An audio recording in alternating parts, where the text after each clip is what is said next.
back to the Minute Women podcast. My name is Grace. And I'm Linnea.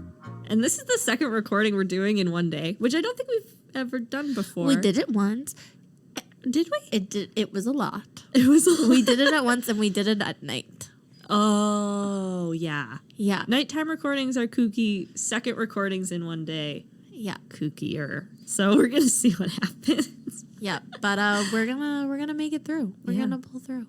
Like Bernie Sanders pulled through at the inauguration. You know, it's one thing to like have Donald Trump out of office and have a new candidate like Joe Biden in who, like, talking to my American friends, they were very much like, you know, it's nice to like wake up in the morning and not have to worry that we're like at risk for nuclear warfare. Yeah. You know, like, what did he say today? Yeah, like it's nice to not have to do that like scary scroll in the morning to find out what happened after you went to sleep, like what crazy things the president said and tweeted. So like, you know, there's that relief, but let me tell you, Bernie Sanders had his moment at the inauguration. Those mittens. Yeah. They're going to fly off the shelves. Oh my God.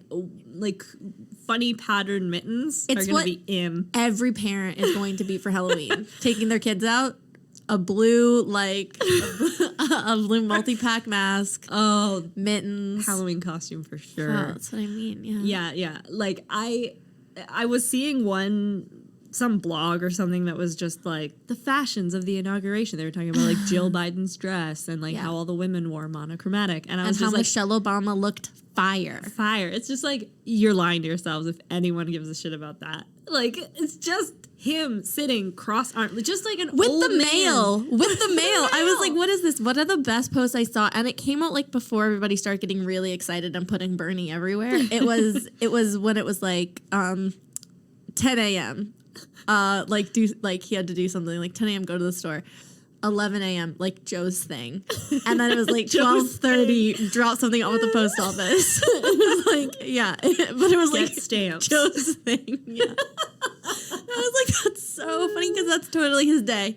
Bernie Sanders was like, oh, okay, like gotta get up, gotta go do this thing. I'm looking forward to a boring presidency. And I think it's going to be boring because the most exciting thing of the inauguration was just an old man sitting in a chair. And that Lady Gaga looked like she was going to the Hunger Games Capitol. Oh, I didn't see what she wore. Oh, my God. Well, let's just say, for Lady Gaga, it was quite tame. I mean, it was fine. It was just a very large pink skirt. So kind of like ball gown, pinkish, like, was this at the speech skirt. Or was this at like the ball? She was at the speech. So she sang the national anthem. Oh. And so she was in this skirt. Like, fine. Like, it's Lady Gaga. Like, she gets some exceptions. Like, it's fine. So she wore the skirt. It was nice. And then she had on a very tailored navy, like, kind of winter suit jacket over top. Yeah. Also nice. But then on that suit jacket, she had one article I saw reference it as oversized, and I was like, that's not even doesn't begin to describe. It was probably as big as a pie plate, like circumference, but it was a large, I think it was I don't know if it was a dove or an eagle. It was some kind of bird. Okay. But it was very reminiscent of like that Hunger Games look. But it was huge. And it was like on her lapel like a pin. Oh. Like it was just like, it was casually there as a pin, but it was bigger than her face. Like it was huge. Like 90s rappers who wear like a giant cloth. 100%. Yes, exactly like that. But just this large gold bird like on her chest. And then she had, right.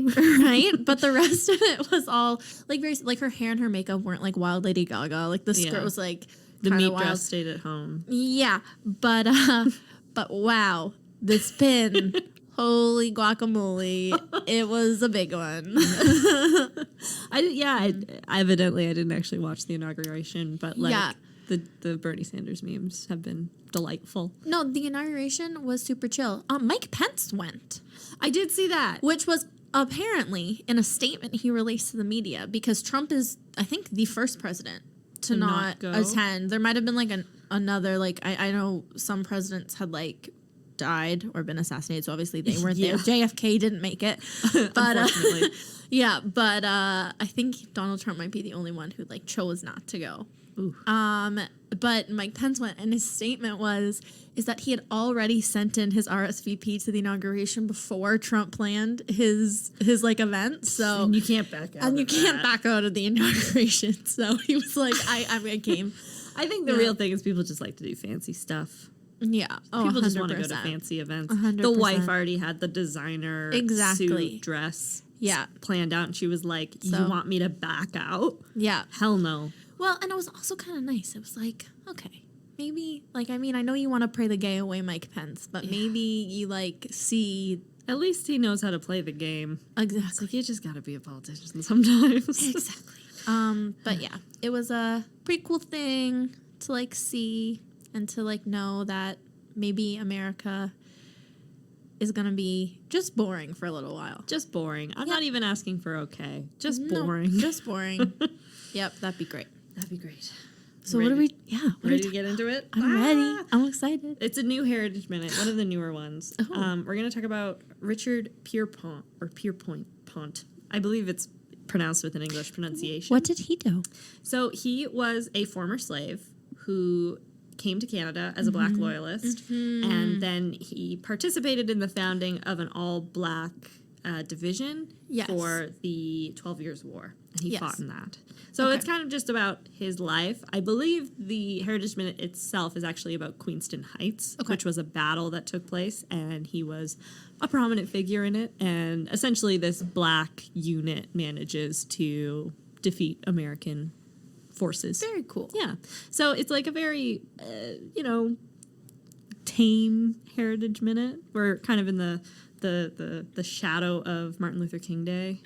Yes. As of where we are now, when this comes out, it'll be a little past that. Yeah. But I think we are also coming up on Black History Month, at least in Nova Scotia, this upcoming month in February. I think it's all of North America. Is it all over North America? Yeah. Great. Even better. Better. We're going to talk about an important person in Canada's Black history. Very cool. Richard Pierpoint. I love it. I've determined that that's the way I'm going to pronounce it. Okay. It's hard when we've gone through so many French-Canadian topics as of late, because I want to call him Richard so bad. But it's Richard. Richard. And we're also, to start off, we really don't know a lot about his young life. Okay. Is the case with a lot of former slaves. We know that he was born around the year 1744 in the West African country of Bondu, which is now modern-day Senegal. Oh, okay. His birth name is not known, so we don't know what he went by when he lived there. In the early 18th century, life in Bondu, a state south of the Sahara, northeast of Gambia River, and slightly inland from the Atlantic Ocean, was chaotic and diverse. The region covered more than 30,000 square kilometers with a population of about 30,000 people. It was ruled by the Fulani Muslims and had become the center for the rise of the West Africa-wide Fula Empire. So it's kind of like a capital city, capital country. The region was engulfed in theocratic wars, with many Islamic lineages seeking political power and control. Food production plummeted, and during these periods, famine plagued the region, negatively affecting the political situation and increasing the trigger for militant control of the economic activity. In Bondu, Pierpont would have learned the storytelling traditions of a griot. So a griot, or a jali, is a West African storyteller, historian, and troubadour who preserves and shares genealogies, histories, and oral traditions. God, there are a few words in the English language that I just love, and troubadour, damn, that's one of them. Troubadour is an excellent word. That is a great word. And that's what he would have been. So within this culture, there's a very strong oral history, oral tradition, very cool culture. And so being a young man in that society, he would have learned a lot of those skills. And that goes a long way to us even knowing about him, to the extent that we do know he existed. He was very prominent in storytelling and keeping. Very cool. In 1760, at the age of 60, slave traders captured and imprisoned Pierpont, making him one of 12 to 12.8 million Africans who were sold into the transatlantic slave trade. They likely sold him on the coast of Fort James to English traders who brought him across the Atlantic Ocean to be sold in 13 British colonies. A British officer purchased and enslaved Pierpont, and then he would have worked in the officer's home. So he would have worked in the northern colonies. Okay. He was not part of one of the southern colonies, and this is a region where you wouldn't have plantation slavery to the same extent. Right. So he's more of like a status symbol for that officer to say, like, I own a person the way that you own a Lamborghini. Like, it's just like this person, and he works in my house. Yeah, that's such a... I just feel so lucky that that's such a far-fetched, just uncomfortable way of thinking. Yeah. Like, that makes me uncomfortable to think about it like that. And I mean, it should, because that was... Because you have good morals and ethics. But, it's awful.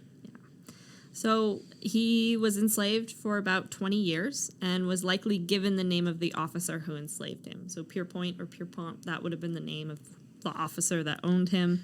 Right. And again, we don't know very much about his enslavement other than he was likely serving as a house servant. Mm-hmm.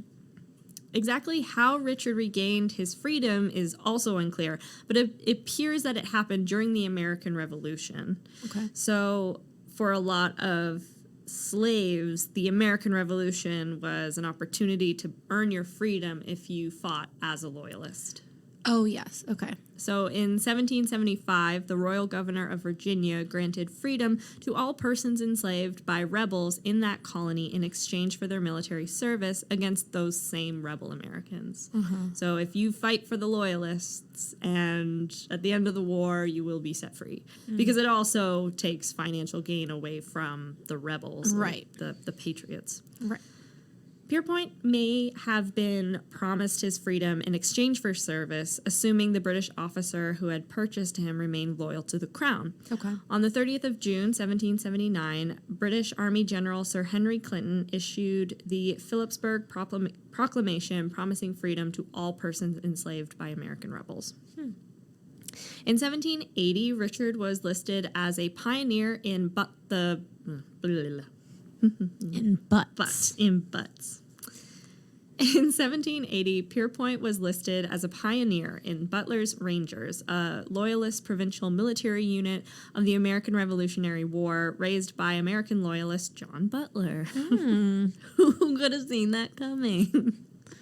You're all butlers. That's why we have named it the Butler's Rangers. All of you have lived and worked in the most prestigious occupation, butlers. That of the butler. The butler. The butler did it.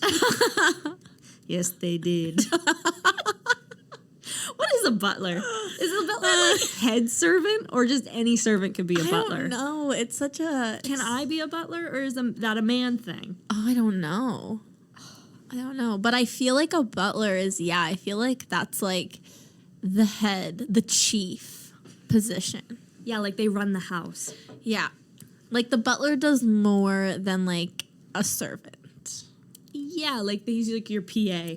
Yeah. The 1800s version of a PA. Yeah. They don't answer your calls, but they probably like preview your letters for you. They're like, this is just from your sister. It's not very exciting. They hold it up to steam. Yeah, I already put it in the fire. You didn't need to worry about that. It would just stress you out. Yeah. Don't worry, I'll get in touch. I'll send our regards. So, no, sorry. They're not all butlers. Okay. They are in John Butler's division. Most members of the regiment were loyalists from upstate New York. The Rangers were accused of participating in, or at least failing to prevent, the Wyoming Valley Massacre of July 1778 and the Cherry Valley Massacre of November 1778. The They're not doing a good job. They're just like... The Cherry Valley Massacre. The cotton candy killings. So these were killings of European settlers, including some loyalists by Iroquois forces. So, we're back on the Iroquois. yeah, I guess I should say the Haudenosaunee, but yeah, apparently either they let it happen or they were just really bad at protecting anybody. These actions earned the Rangers a reputation for ruthlessness, no holds barred warfare tactics. Whoa. Yeah. Quote. And I quote. They fought principally in western New York and Pennsylvania, but ranged as far west as Ohio and Michigan and as far south as Virginia. Their winter quarters were constructed on the west bank of the Niagara River in what is now Niagara-on-the-Lake, Ontario. In 1780, this is where Richard was stationed and engaged in guerrilla warfare against American rebels. In 1784, Richard was still in the Niagara region. Having been honorably discharged, he was named on a list of settlers in the area, among other disbanded rangers. That's pretty cool, though. I feel like at that time, a lot of African Americans, African Canadians weren't being given like citizenship value. Like, Yeah, no, like to be able to go from being a slave to then being able to own land under your name. Be a citizen. That's pretty cool. Yeah, that would have been a really, really big deal. And I'm pretty sure that there were a fair number of other Black Loyalists in the area. Yeah. Blacks were entitled to the same proportion of land as their fellow Loyalists. And about 1788, Richard, under his more common name, oh God, we're just gonna have to say it. This is a thing. I don't think it means then what it means now. What? But he has two very common nicknames. Okay. That he goes by. Okay. I'm assuming one is Dick. One of them is Captain Dick. Okay. Okay. Because Dick is short for Richard. Yeah. And the other one is Black Dick. Okay. Which, it's just, that's history, folks. Okay. Sometimes we make mistakes in the past. So, like, through a lot of historical documentation, Richard is just known as Black Dick. Because I think he's just the Richard who is black in the community. And Dick is a nickname for Richard. Just like Little Richard was just the Richard who was little. Yeah, exactly. Yeah, just like that. It's the same thing, except worse. Except no one called Little Richard Little Dick. It's the best because the Dictionary of Canadian Biography, which I use a lot as a resource for these. Shout out to the Dictionary of Canadian Biography. But it's like the first thing they do is like name, pseudonyms, birth and death date, and like nearest relatives, nearest of kin. And so it was like I just saw it and I was like, this is the first thing I know about this person. Is that they go by Captain Dick or Black Dick. Captain Black Dick. Oh, dear. Okay, but we can be mature. Yeah. And we can power through. Sure can. Alrighty. Let's call him Richard. So, Richard was granted 200 acres of land on the 12-Mile Creek in what later became Grantham Township. He received his patents for the land on the 10th of March, 1804, only to sell his lots on the 11th of November, 1806, one going to the dominant figure in the region, Robert Hamilton. Why did he do that? Probably, I imagine Robert just, like, made him an offer he couldn't refuse. It's just like, give me the land, and, you won't have to, like, plow it and clear it, and I'll just give you cash. Oh, okay. Probably not a bad deal. Probably a good deal. Especially because, as we'll go into, he never gets married. He never has kids. Aww. So there's, like, accounts that, like, he had, like, a lady friend, but he never got married. So I think part of it is probably that, he didn't have anybody to leave anything to. So why would he try to, like, accumulate wealth? Right.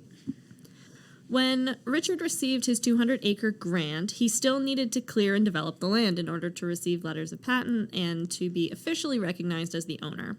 Richard would have been required to clear at least 5 acres of land per 100 acres granted for farming and road frontage and to build a log cabin of a minimum size.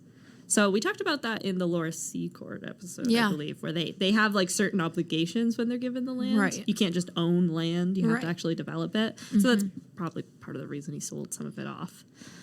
On the 29th of June, 1794, Richard signed the Petition of Free Negroes with 18 other black residents of Upper Canada. Some scholars believe that Richard may have written the petition himself. The petition was sent to Lieutenant Governor John Graves Simcoe and reflects the reality many early black residents in Canada faced.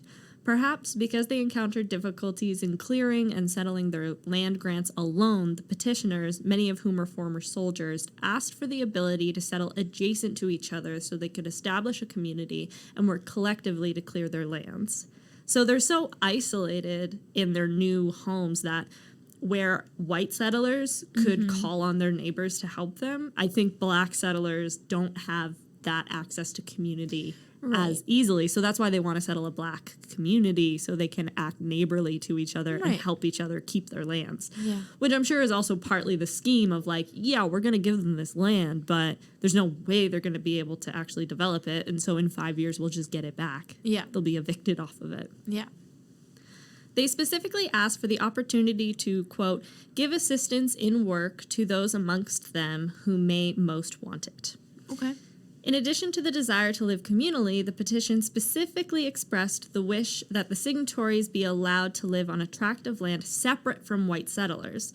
This suggests that the problems these men faced went beyond isolation. Black Loyalists and settlers in colonial Canada very likely faced prejudice and discrimination from white settlers. Okay. The Executive Council of Upper Canada heard the request on the 8th of July, 1794, and rejected the petition. Okay. It's like, no. And next. Refusing to separate the black community from the majority white settlers. They're also probably looking to assimilate them. Right. Which is what we do best in Canada. This is history for you folks. Boop, boop, boop. Richard successfully cleared his land and received his patents on the 10th of March, 1804, but sold his lots 2 years later, as we previously discussed. He's now more than 60 years old, and he remained in the Niagara region, likely working as a laborer or a farmer. When war broke out between Britain and the United States in 1812, Richard was 68 years old. Yeah. Nevertheless, he petitioned military leadership to create an all-black militia to fight for the British.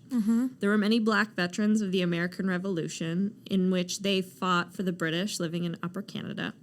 Toward 1812, the prospect of an American invasion posed a major threat to the liberties enjoyed by some black Canadians, leading many black men to join the militia. So in some ways, like they stand more to lose than anybody if there's an American invasion. Exactly. Because they can just be sold into slavery again. Yep.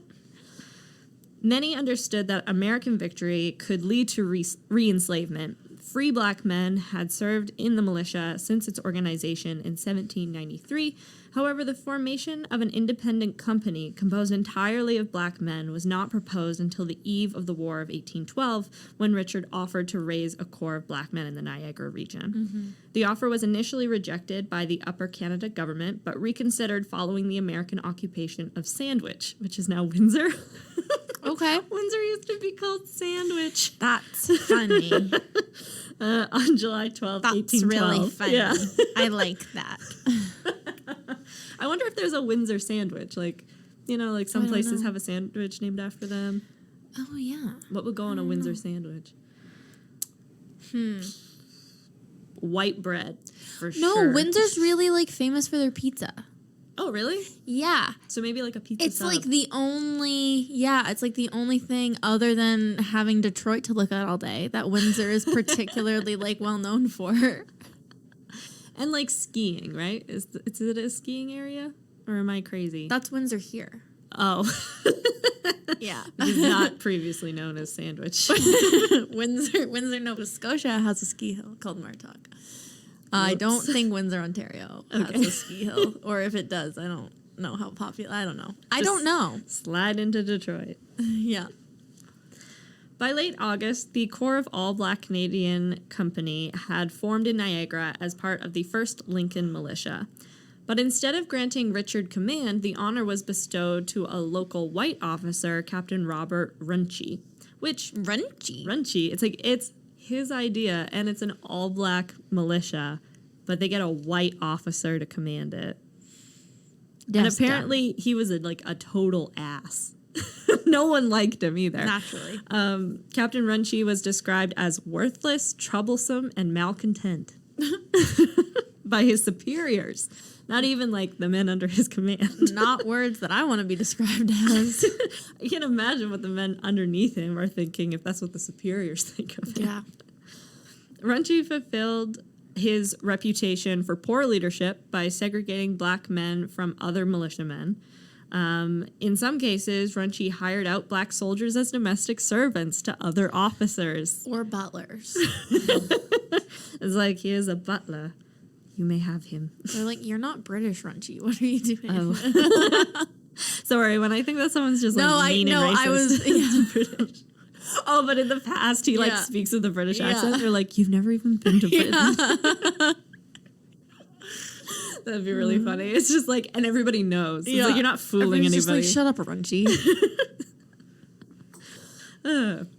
Not surprisingly, recruiting in the Niagara Peninsula proved difficult, and Runchi's Company of Colored Men, which is what it was called, nicknamed, CCM. the RCCM remained small. So not a whole lot of recruits, because I guess his reputation preceded him. Sounds like it. In early October, 14 black soldiers were transferred to the unit from the 3rd York Militia. The majority of the men in the Corps lived in Upper Canada, in towns and villages in the Niagara region, in York, which is today Toronto, the Bay of Quinte near Belleville. Oh, Belleville. Yeah. One of the men, George Martin from Niagara, had been freed from enslavement by his father, Peter, in 1797. And he's quite a famous person in Canadian Black history as well, because 4 years before this, Peter Martin, so his father, witnessed and reported the Chloe Cooley incident, an incident in which Cooley's owner violently strapped her to a boat and transported her across the Niagara River to be sold in New York State. Oh my God. And he presents this case to Lieutenant Governor John Graves Simcoe. So he witnesses this thing and tells the Lieutenant Governor. And this event ultimately leads to the Act to Limit Slavery in Upper Canada. Okay. So it's like the display of something so violent and egregious. Yeah. It ultimately is the thing that leads to measured steps to eventually abolish slavery, but limit it at least. Right. So I think part of it is like you can't take them and sell them elsewhere. Yeah. Like you can't remove them from their location or whatever. Yeah. Once raised to approximately 40 men, the company commenced training at Fort George.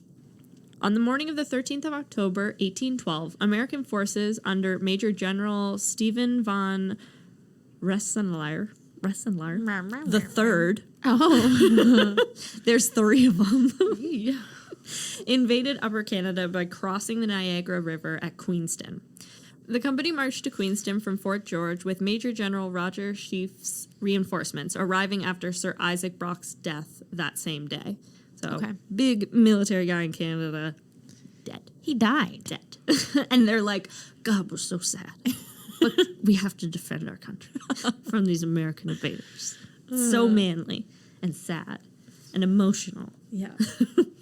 The company joined Captain John Norton's Six Nations warriors in sniping at the American position from atop Queenston Heights before forming part of Sheaffe's battle line.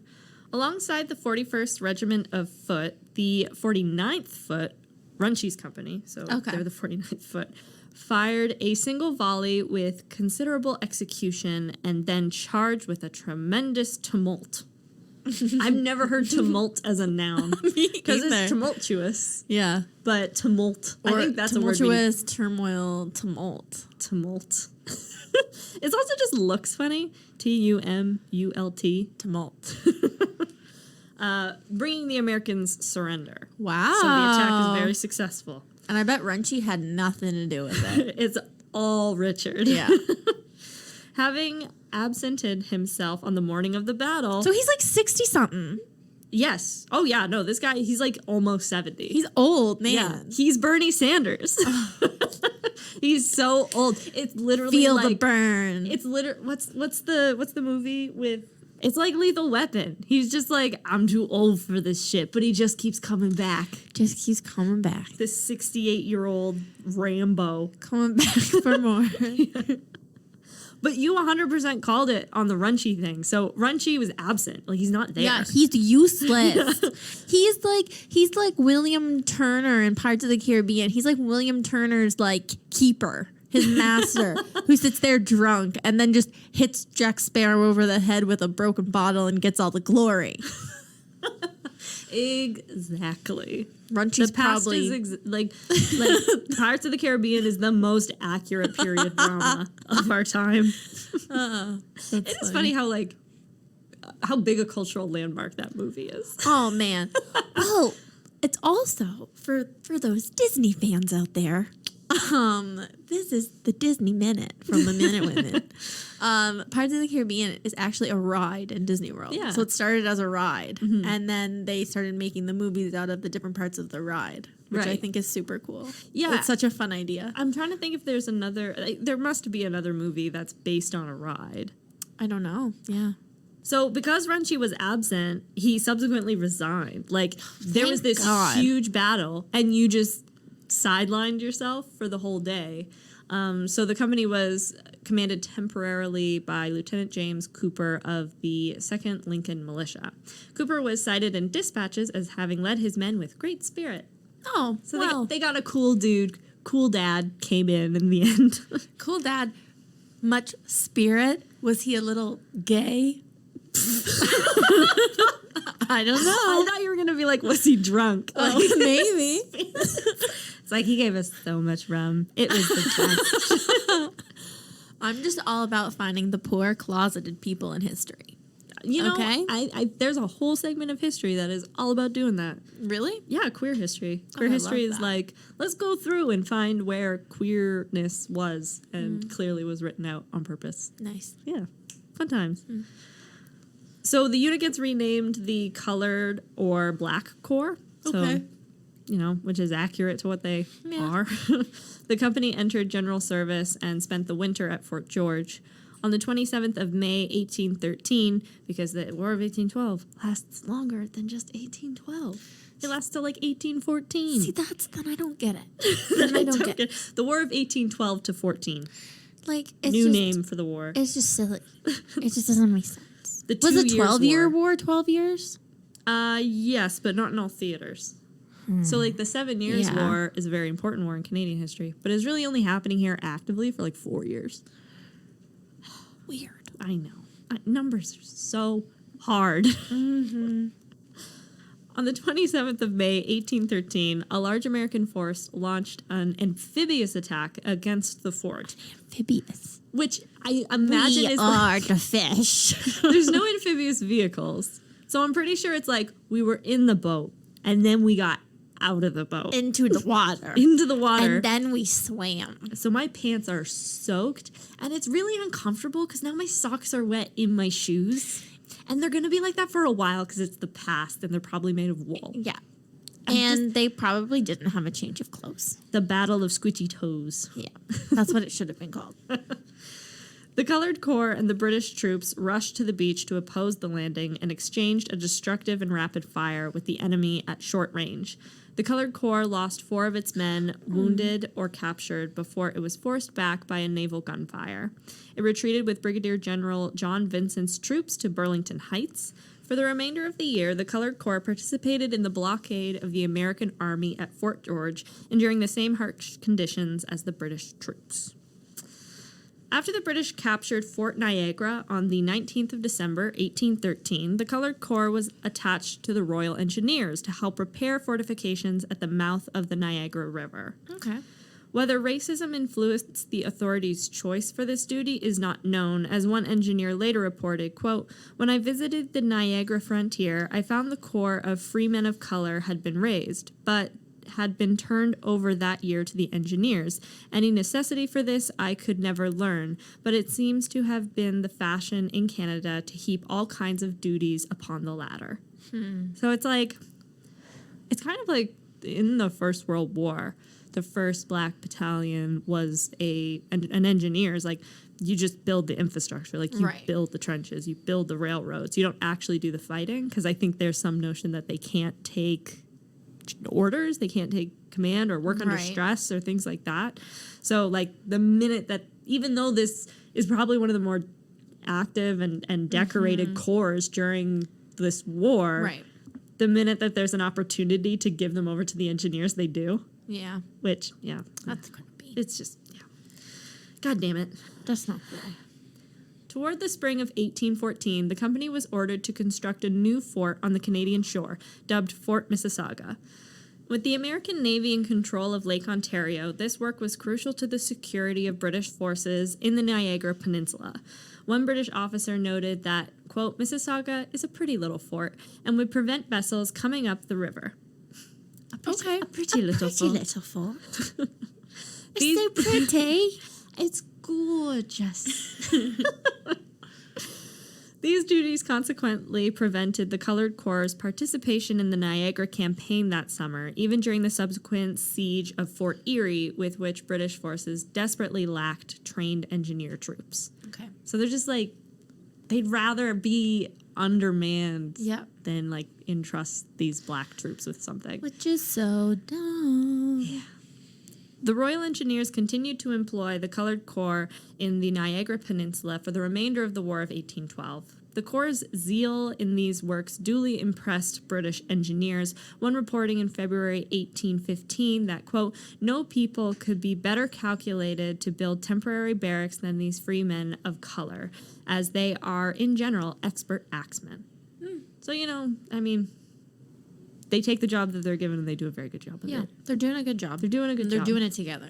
Yes. I think that ultimately is what's important. Like, they have that sense of community that they wanted. Richard had been seeking for years. And is Richard still kicking? Yeah, he's still around. He lives through the whole war. It's just, he's there. The company was disbanded on... Just like Bernie. Just always there. Everywhere. Feel the burn. The company was disbanded on the 24th of March, 1815, following the end of the war. In claiming rewards for their service, many faced adversity and discrimination. Sergeant William Thompson was informed that he, quote, must go and look for his pay himself, while Richard, then at this point in his 70s, was denied his request for passage home to Africa in lieu of a land grant. So I thought that was so interesting. Like, so they're being paid in land, which isn't being made easy to begin with. But then Richard, it just kind of sounds like he's like, I'm going to live out the rest of my life where I came from, which is a place he hasn't been since he was 16 years old. Yeah. It's just really amazing to me that that's what you would ask for. But then, of course, they were like, no. Yeah, they were like, funny. Yeah. When grants were distributed in 1812, veterans of the Colored Corps only received 100 acres, half of that of their white counterparts, which is different from after the American Revolutionary War. Black Loyalists got the same. Right. Yeah. It's never steady progress. Yeah. The history is all about ups and downs. That's why you have to be vigilant. Yeah. One step forward, two steps back. Yeah. Don't take anything for granted. Yeah. Many veterans did not settle the land they were granted because it was of poor quality. Despite these inequities, the Colored Corps defended Canada honorably, setting the precedent for the formation of black units in the future. A Colored Corps was again raised in the Niagara region during the rebellions of 1837 to 38, which we talked about in our last episode with Louis P. Yeah. Louis P. Louis P. LJP. One of the several black or colored corps that volunteered for service. Other units were raised in Toronto, Hamilton, and Sandwich. Oh, love that place. On the 19th of January, 1820, in recognition of his contributions during the War of 1812, Richard was granted 100 acres of land on the Grand River in Garifrax Township, which is now near Fergus, Ontario. Oh, okay. Yeah. Now in his mid-70s, Richard was still living in Niagara and finding it difficult to support himself as a laborer because he is an old man. Yeah. But imagine being, like, you're in an engineering, like, that's such a physically demanding unit to be a part of. Yeah. Anyways, he's just so cool. He's so impressive. Cool. And it's, like, we really don't know that much about him. We only really know about his existence through the petition that he saw, he wrote, and that gives you such a great insight into what life was like for those people. Yeah. And then because of his military service, we have a few more documentation about him.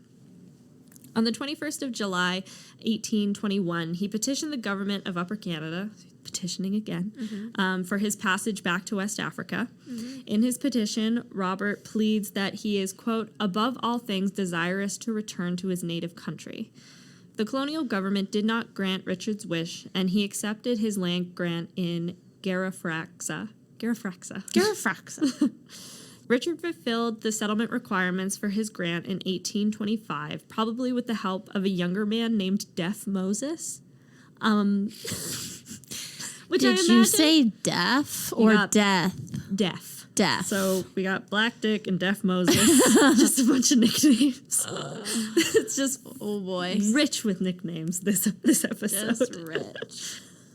Some histories describe Richard's land in Garifraxa as a settlement for Black Canadians, either persons fleeing enslavement in United States via the Underground Railroad, or people simply in search of the same communal living that Richard had asked for in his petition of free Negroes in 1794. Yeah. So I don't know how official it was, but I think he would just take people in a lot, which is probably what he needs. He's a man in his mid-70s, but obviously that's part of his life's work and philosophies. Yeah. Richard died in the winter of 1837-38. He left no family or successors and left his estate to Lemuel Brown of the Grantham Township. His burial place is unknown. According to oral history in the Black Canadian community, Richard was a gifted storyteller in the West African tradition. He traveled around Upper Canada with Deaf Moses. Shit. It just sounds like a metal band or Deaf Moses, like a Christian metal band. Yeah. A Hebrew metal band.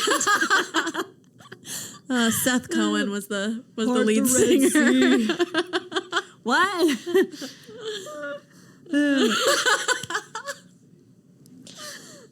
He traveled around Upper Canada with Deaf Moses, recounting stories to members of Black communities in both the Niagara and Garifraxa regions. To retell the stories, it said he would pull a pebble from his pouch and launch into a story. So it almost sounds like he has a memory palace. That's so cool. Like he has a physical story attached, like he uses the rock as like a memory piece. That's so cool. I know. This guy is cool. By the end of his life, he had amassed 94 years of personal experience and countless more through the voices of his community. So not that he's 94 years old, but like collectively the stories that he could tell would have been like told over a period of 94 years. Mm-hmm. His legacy is that of a leader in the early Black community who fought and petitioned for causes important to himself, his community, and to Canada as a whole. His petitions provide the picture of a man taken from his home and enslaved as a teenager who fought for his freedom in 2 wars and worked to build a Black community amid prejudice and discrimination. Mm-hmm. In 2013, the Government of Canada named a federal building in London, Ontario, the Richard Pierpoint Building, in recognition of his contribution to the Coloured Corps in the War of 1812. That's nice. And that's Richard. That's Richard. I like that guy. He's such a cool guy. He's like cool unproblematic. Man. So unproblematic, just so badass. I like him. Yeah. And it's super interesting when, like, it's so hard to know a lot about minority groups in the past, but when they engage in the legal process, like, that's when you actually get to see them. That's when you get them. Yeah. And so it's really cool because he was like, in some ways, he's like that old cranky man who's always going down to the fucking office and is like, I've got another complaint. Yeah. But I would like to see some change, please. Yeah. And then, like, because of that, he's this great, you just see a piece of this really great leader in Canada's Black community, early Black community. That's very cool. Well, everyone, thanks for listening to another episode of our podcast. We always love to have you guys follow along with our episodes and our journey and what's going on with us. So if you want to check us out on Instagram and Facebook, we are at Minute Women Podcast on both those social media channels, always posting fun stuff. We're also on Twitter at The Minute Women. And then we also have a website that has all of our episodes, all of the artwork for the episodes, as well as all of the sources that Grace uses to research and cite. So you can find that at www.minutewomenpodcast.ca. And don't forget to subscribe to the podcast on whatever platform you listen to us on. We're on all major podcast platforms. Sure are. Make sure you turn on notifications so you know on every Wednesday when we release a new episode. And if it's a possibility, make sure that you rate and review the podcast. That's the best way to support us as of right now. As we come up on our 1-year anniversary. Crazy. We're really close. And we have some like things planned. So it's going to be exciting. And even more exciting news, on February 11th, we are doing another session of Pickford in a Podcast at Pickford and Black here in Halifax. It's always a fun time. Super exciting. It's really great for Grace and I to get out, and you guys can see us while we do a podcast. It's a fun experience for us, so we'd love to see you there. Yeah, it'll start at 8 p.m. We'll be doing another episode of Should Have Been a Minute, so we'll both be coming up with some sort of story, and maybe you can let us know in the comments, or like maybe we can set up a poll if you think we should do it themed. It's going to be right before Valentine's Day, February 11th. So we were thinking of trying to do like a love theme, but let us know if you think that is a good idea. If you hate that and think that's trash, let us know. Also, if you have a good idea for Should Have Been a Minute, we're always, it's so much work scouring the internet for these untold stories. So if you have a good one that you think we would like, or maybe it's from just like a part of Canada that we wouldn't think to go to, like shoot us a DM, send us something. We'll make a post on Instagram, definitely on Twitter. And let us know. Yeah, let us know what you think we should talk about. Okay. Awesome. So hope to see you at Pickford and Black on February 11th, 8 p.m. Be there. Be there or be square. Bye.